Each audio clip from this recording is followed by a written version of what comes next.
Andrew S. here. Today I'm going to be talking to you guys about a band that my good friend Vendel at Vendel's Metal and Stuff mentioned to me. Once again, he's finding tons of great stuff. He told me about Obsidian Chamber and this EP, Holzphaller. Now if you're looking for something full of flavor with eclectic array of instruments, look no further than Obsidian Chamber and their EP Holzphaller. This is just so unique, so dynamic, and it's just so cool to listen to.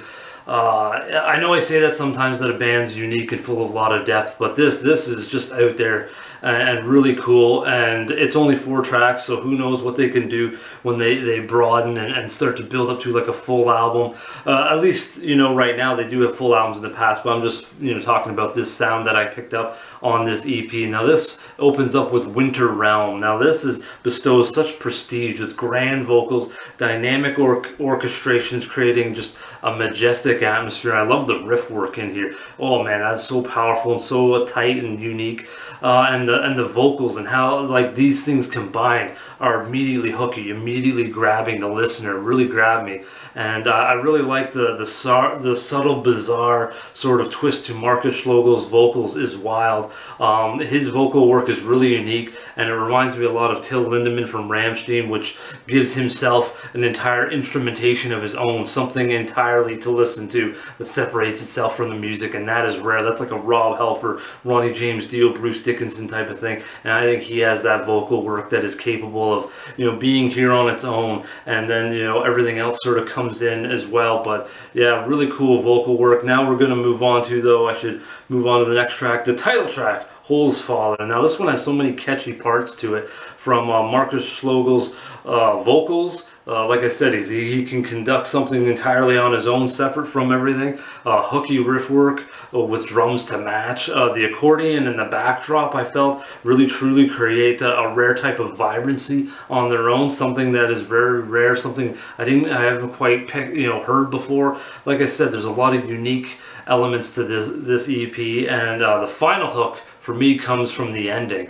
which is like a kaleidoscope of madness. Like I said, there's so many unique little twists on this. They really did a lot of creating and you know, testing the waters, I think, with some of the stuff on this album that, you know, some people might like disagree with, but I really found it hooky and experimental, and sometimes you got to go with it and see if it works, and I think they did an awesome job with what they're, you know, doing on this EP.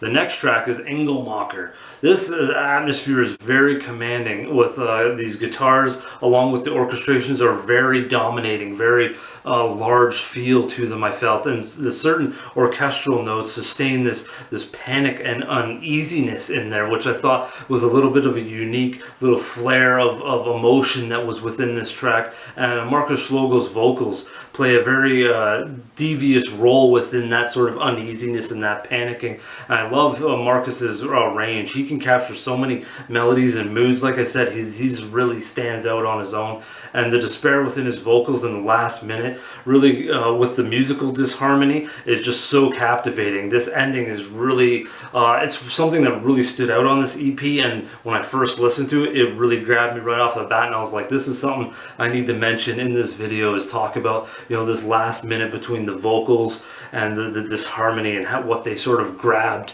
you know, my attention with that type of emotion. It's just gripping. And then we got the last track on the album. I like how Alchemia breaks the mold from the other 3 songs, which is kind of hard to say because they all sort of had their own identity, but this one sort of came off in a slightly different direction, off a different beaten path down the forest.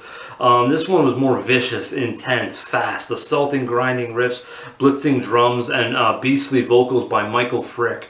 Then midway, you get this gypsy sort of soiree, which again, you know, they're experimenting. There's something, you know, new to this track. There's something sort of, you know, out there in left field that doesn't, you know, you're not expecting from Obsidian Chamber. And that's what I like, is they sort of switch this in, but the transitions in and out of these little experimental, these little different pieces that don't seem to quite, you know, make sense, it works. It fits the song dynamic, and the transitions are sweet in and out, and it just sort of works the way they do it. I really commend them on attempting these things and doing these little different nuances within there. And I really like how the ending of this EP and the ending of this song is just an explosion of hell. Like the whole the EP is not quite like, it doesn't have quite like this energy, and then this is the whole ending is just totally different. And again, it works. It's cool. It's captivating. Grab the listener with these types of things. And I think Obsidian Chamber did a killer job with experimenting and doing things that were gonna grab the listener's attention for good or bad. But in my opinion, it was good. I really like what they did on Holzphaller, and I think it's really unique. And they got a lot of stuff going on here. I'm really interested to see what they come up with in the future. But check out Obsidian Chamber down in the description below for all the links to the songs and everything else, their merch and song and other platforms that they're on. And I hope you guys check them out. Really unique, cool stuff, and I really liked it. And I hope Vendel sends me more stuff like this. Until next time, folks, how about some heavy listening?